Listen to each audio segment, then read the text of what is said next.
right now, I want to talk about personal qualifications. The vice president is often the last voice the president hears before making consequential decisions. We want to ask you about your leadership qualities. Governor Walz, you said you were in Hong Kong during the deadly Tiananmen Square protests in the spring of 1989. But Minnesota Public Radio and other media outlets are reporting that you actually didn't travel to Asia until August of that year. Can you explain that discrepancy? Easy.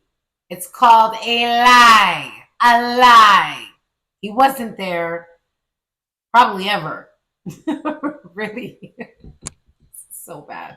Yeah, well, and to the folks out there who didn't get at the top of this, look, I grew up in small rural Nebraska, town of 400, town that you rode your bike with your buddies till the streetlights come on, and I'm proud of that service. I joined the National Guard at 17, worked on family farms. Tim, why'd you lie? That's all we're asking here. And then I used the GI Bill to become a teacher, passionate about it, a young teacher. My first year out, I got the opportunity in the summer of 89 to travel to China. 35 years ago, be able to do that. I came back home and then started a program to take young people there. We would take basketball teams, we would take baseball teams, we would take dancers, and we would go back and forth to China. The issue for that was to try and learn. Now, look, my community knows who I am. They saw where I was at. Look, I will be the first to tell you, I have poured my heart into my community. I've tried to do the best I can, but I've not been perfect. And I'm a knucklehead at times, but it's always been about that. Those same people elected me to Congress for 12 years. And in Congress, I was one of the most bipartisan people working on things like farm bills that we got. I forget the question. Oh no, I remember the question now. What is he talking about? Tim, level with me, Tim. Answer the question. This is just terrible. Working on veterans benefits. And then the people of Minnesota were able to elect me to governor twice. So look, my commitment has been from the beginning to make sure that I'm there for the people, to make sure that I get this right. I will say more than anything. Many times I will talk a lot. I will get caught up in the rhetoric. But being there, the impact it made, the difference it made in my life, I learned a lot about China. I hear the critiques of this. I would make the case that Donald Trump should have come on one of those trips with us. I guarantee you he wouldn't be praising. I hope they bring it back to the question like they've been doing all day with trying to stick it to JD Vance. Make sure he answers. Xi Jinping about COVID, and I guarantee you he wouldn't start a trade war that he ends up losing. So this is about trying to understand the world. It's about trying to do the best you can for your community. And then it's putting yourself out there and letting your folks understand what it is. My commitment, whether it be through teaching, which I was good at, or whether it was being a good soldier or was being a good member of Congress, those are the things that I think are the values. Or a good liar, you missed that one. That people care about.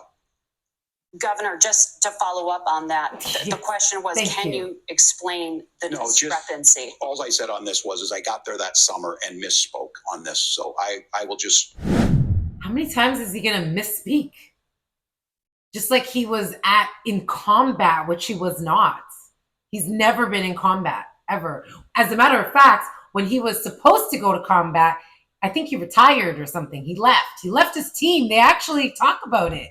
He's a disgrace and a liar. Oh my gosh. I'm so happy. I'm not too happy. I'm not too favoring these moderators, but I'm just glad, A, they asked the question because it shows a little less bias. And B, they followed up on the question because you see that mental gymnastics he tried to make us do just now? That's what I've said.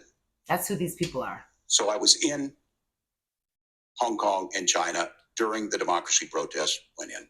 And from that, I learned a lot of what needed to be in governance. JD, take it home. Thank you, Governor. Senator Vance, in 2016, you called your running mate, Donald Trump, unfit for the nation's highest office. They did this at the first debate as well. Why do you guys have to go so far back into the archives to try to make a theatrical performance today? Americans don't care about what JD Vance said in 2018. Let's be real here. Like, are these people okay? Who gave them these questions? And you said he could be America's Hitler. I know you've been asked many times, and you've said you regret like, why those are you bringing comments it up again? and explained you then voted for Donald Trump in 2020. But the Washington Post reported new messages last week in which you also disparaged Trump's economic record while he was president, writing to someone in 2020, quote, Trump thoroughly failed to deliver his economic populism. You're now his running mate, and you've shifted many of your policy stances to align with his. If you become vice president, why should Americans trust that you will give Donald Trump the advice he needs to hear and not just the advice he wants to hear? You have 2 minutes. What? First of all, Margaret, First of all, what was it? Why was it necessary to bring up all that other stuff to ask that question? What? Is it just me? Am I tripping? Comment tripping if I'm tripping. Because what was the point of all that? I've always been open. And sometimes, of course, I've disagreed with the president, but I've also been extremely open about the fact that I was wrong about Donald Trump. I was wrong, first of all, because I believed some of the media stories that turned out to be dishonest fabrications of his record. But most importantly, Donald Trump delivered for the American people. Rising wages, rising take-home pay, an economy that worked for normal Americans, a secure southern border, a lot of things, frankly, that I didn't think he'd be able to deliver on. And yeah, when you screw up, when you misspeak, when you get something wrong and you change your mind, you ought to be honest with the American people about it. It's one of the reasons, Margaret, why I've done so many interviews is because I think it's important to actually explain to the American people where I come down on the issues and what changed. What an Now, you pointed out the honorable guy. messages from 2020. Margaret, I've been extremely consistent that I think there were a lot of things that we could have done better in the Trump administration the first round if Congress was doing its job. I strongly believe. And also, if they weren't hunting him like a dog for the entire 4 years, the man couldn't take a break. He couldn't focus on just being a president and doing what he had to do because they wouldn't leave him alone. You know what I mean? Believe, and I've been a United States Senator, that Congress is not just a high-class debating society. It's not just a forum for senators and congressmen to whine about problems. It's a forum to govern. So there were a lot of things on the border, on tariffs, for example, where I think that we could have done so much more if the Republican Congress and the Democrats in Congress had been a little bit better about how they govern the country. They were so obsessed with impeaching Donald Trump, they couldn't actually govern. And I want to talk about this tariff issue in particular, Margaret, because Tim just accused this of being a national sales tax. Look, the one thing, and you're probably surprised to hear me praising Joe Biden, but the one thing that Joe Biden did is he continued some of the Trump tariffs that protected American manufacturing jobs. And it's the one issue, the most pro-worker part of the Biden administration, it's the one issue where Kamala Harris has run away from Joe Biden's record. Think about this. If you're trying to employ slave laborers in China at $3 a day, you're going to do that and undercut the wages of American workers unless our country stands up for itself and says, you're not accessing our markets unless you're paying middle-class Americans a fair wage. Senator, your time is up. Nora? Period. These people think Americans are dumb.